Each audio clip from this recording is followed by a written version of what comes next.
Seorang dai Saudi menceritakan pengalaman dia pribadi. Saya lihat cuplikan ceramahnya ya. Dia mengatakan dia pergi ke Mesir.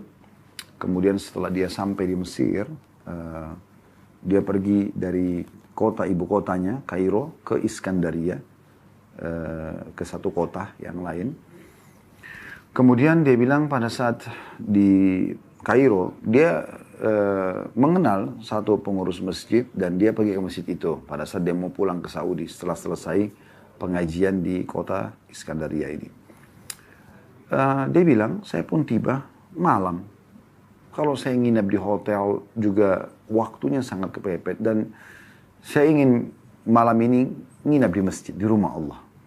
Saya hubungi pengurus masjid, mereka menerimanya walaupun sudah agak telat waktunya. Kurang lebih jam 12, jam 1 malam tibanya gitu. Kemudian mereka mengatakan, baiklah masjid sudah kami siapkan, silakan setiap saat Anda bisa datang gitu. Dia bilang saya tiba di kota Kairo, tengah malam, jam 1 malam gitu kan. Dia bilang setelah saya masuk ke dalam masjid, saya temukan masjid menyala lampunya semua dan seperti memang sudah dipersiapkan gitu ya. Namun dia bilang tidak ada pengurus masjid, saya tidak tahu mungkin karena mereka sudah istirahat, sudah jam 1 malam. Namun di mihrab, di dekat mihrab ada satu orang yang lagi sujud. Dan lama sekali sujudnya. Saya pun datang mendekati orang tersebut, kemudian saya coba dengarkan. Dia ngomong apa orang ini gitu. Ternyata dia menyampaikan keluhannya kepada Tuhannya dalam sujudnya. Dia mengatakan, ya Allah sungguhnya istriku ya, membutuhkan uang untuk operasi. Dan kalau tidak operasi dia bisa meninggal dunia. Aku keluhkan permasalahanku padamu ya Allah karena aku tidak punya uang sama sekali. Ya. Dan dia sebutkan angka uang yang dia butuhkan itu. Udah selesai dia sampaikan seperti itu. Dia bilang, orang ini, dai ini, mendekati orang tersebut, menunggu sampai selesai dia salam dari sholatnya. Lalu ditanyakan, ada masalah apa? Dia bilang, masalah istri saya sedang sakit, harus operasi. Dan kalau besok tidak dioperasi, mungkin bisa mengancam nyawanya. Saya sendiri tidak punya uang. Saya lupa angka pasnya ya, tapi kalau tidak salah sekitar 20 ribuan pon Mesir ya. Kalau saya tidak salah gitu.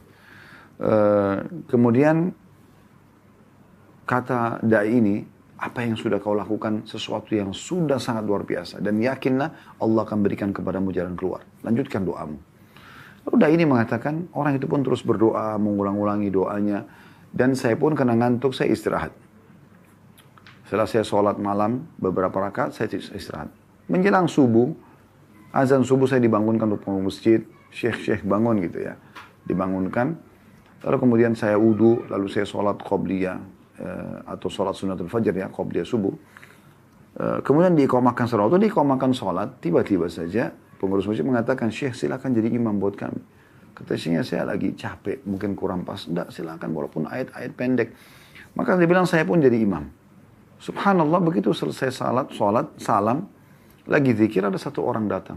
Dia mengatakan, Syekh, saya mengenal Anda, saya mengikuti ceramah-ceramah Anda di YouTube, dia bilang. Ya. Dan saya ini punya hajat dengan Anda. Dia bilang, kata syekhnya, apa hajatmu? Dia bilang, saya punya zakat harta, zakat mal, yang saya tunda pengeluarannya. Karena saya berharap zakat itu bisa terarahkan ke satu orang yang kira-kira orang ini, gitu kan, terpenuhi hajatnya dengan zakat itu. Walaupun istri saya sudah mengatakan keluarkan saja, jangan ditahan gitu kan. Ini zakat gitu. Lalu kata syekhnya, berapa uang yang kau mau keluarkan? Dia sebutkan, ya jumlahnya seperti jumlah yang dibutuhkan oleh orang yang semalam nangis-nangis itu.